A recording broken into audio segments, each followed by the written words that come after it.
आज रविवार असल्यामुळे श्रीजयचे पप्पा सकाळी सकाळी मार्केटला गेले होते भाजी घ्यायला.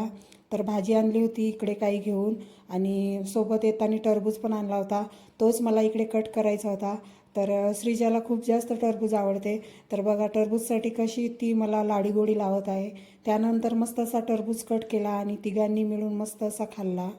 त्यानंतर आज माझा भाऊ घरी जेवायला येणार होता. तर आज मस्त त्याच्यासाठी चिकनचा बेत केला होता. सर्वात अगोदर चिकन शिजवून घेतलं. त्यानंतर एका पॅनमध्ये तेल टाकलं.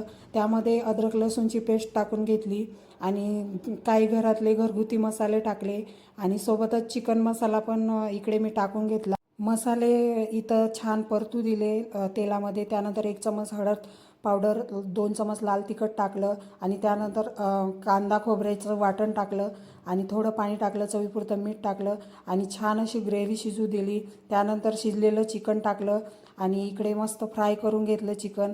तर बघू शकता आपलं इकडे छान सुक्कं चिकन तयार आहे. त्यानंतर हे सुक्कं चिकन शिजवायला 5 मिनटं दुसऱ्या गॅसवर ठेवलं. लगेच इकडे कढई ठेवली. त्यामध्ये 2 वगड्या तेल टाकलं आणि रश्श्याचं चिकन बनवायचं होतं. तेल तापल्यानंतर यामध्ये अद्रक लसूणची पेस्ट टाकली.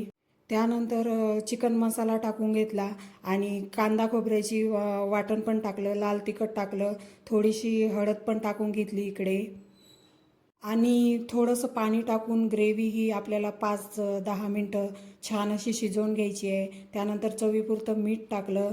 त्यानंतर लगेच इकडे चिकन टाकून थोडासा रस्सा टाकून आपला चिकन रस्सा तयार आहे.